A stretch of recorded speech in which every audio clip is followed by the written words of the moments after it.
ভেনেজুয়েলায় মার্কিন surgical strike, Maduro অপহরণ, মার্কিন প্রেসিডেন্ট ডোনাল্ড ট্রাম্পের এই পদক্ষেপ কি শুধুই মাদক বিরোধী অভিযান?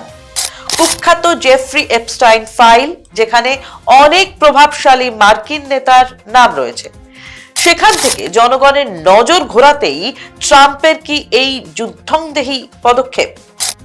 আজ শুরুতেই আমরা ডিকোড করব আমেরিকার এই অপারেশন কারাকাসের রোমহর্ষক ব্লুপ্রিন্ট। জানাবো কি বলছে আন্তর্জাতিক আইন।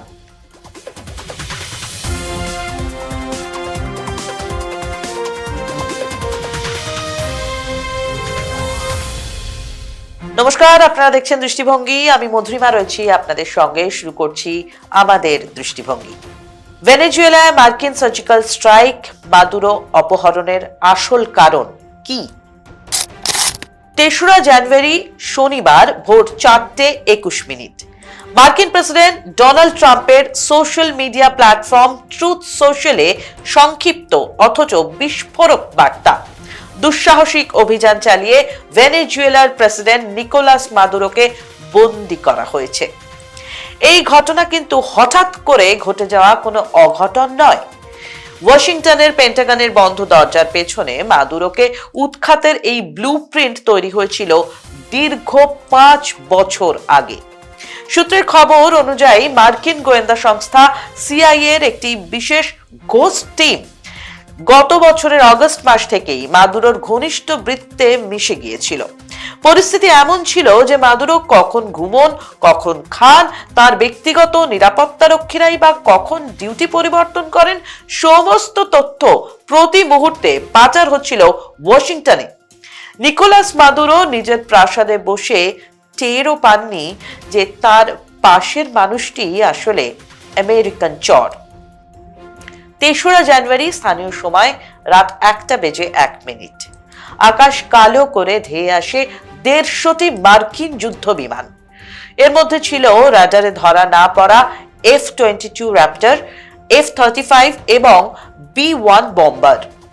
ভেনেজুয়েলার আকাশ প্রতিরক্ষা ব্যবস্থা বুঝে ওঠার আগেই সব শেষ। ফলাফল, চোখের পলকে সস্ত্রীক মাদুরোকে তুলে সোজা আমেরিকায়। কিন্তু কেন এই চরম পদক্ষেপ? ট্রাম্প প্রশাসন সরকারিভাবে ৩টি প্রধান কারণ দেখিয়েছে। ১, ভেনেজুয়েলা থেকে লক্ষ লক্ষ অবৈধ অভিবাসী আমেরিকায় প্রবেশ করেছে, যা আমেরিকার নিরাপত্তার জন্য হুমকি। ২, মাদুরো নাকি বিশ্বের অন্যতম বড় মাদক পাচারকারী চক্রের গডফাদার। ৩, ভেনেজুয়েলা সরকার নাকি আমেরিকার পলাতক অপরাধীদের আশ্রয় দিচ্ছে। শুনতে খুব যুক্তিসঙ্গত মনে হচ্ছে, তাই না? কিন্তু মুদ্রার উল্টো পিঠটা জানলে আপনি চমকে যাবেন। আন্তর্জাতিক বিশ্লেষকরা এবং ট্রাম্পের সমালোচকরা বলছেন অন্য কথা। তাদের মতে কুখ্যাত জেফ্রি এপস্টাইন ফাইল, যেখানে অনেক প্রভাবশালী মার্কিন নেতার নাম রয়েছে, সেখান থেকে জনগণের নজর ঘোরাতেই ট্রাম্পের এই যুদ্ধংদেহী পদক্ষেপ। ইতিহাসে দেখা গেছে, যখনই কোনো মার্কিন প্রেসিডেন্ট ঘরোয়া রাজনীতিতে চাপে পড়েন, তখনই তিনি বিদেশে কোনো যুদ্ধ বা বড় অভিযান শুরু করেন। বিল ক্লিন্টন বা বুশ যা করেছিলেন, ট্রাম্পও কি সেই পথেই হাঁটলেন? অন্যদিকে নজর রয়েছে ভেনেজুয়েলার তরল সোনা বা তেলের দিকে। বিশ্বের বৃহত্তম তেলের ভান্ডার রয়েছে এই দেশটিতে। মাদুরো গ্রেপ্তার হওয়ার খবর ছড়াতেই আমেরিকার তেল কোম্পানিগুলোর শেয়ারের দাম রকেটের গতিতে বাড়তে শুরু করেছে। অনেকেই মনে করছেন ভেনেজুয়েলার তেলের দখল নিতেই এই কুবেরের পরিকল্পনা।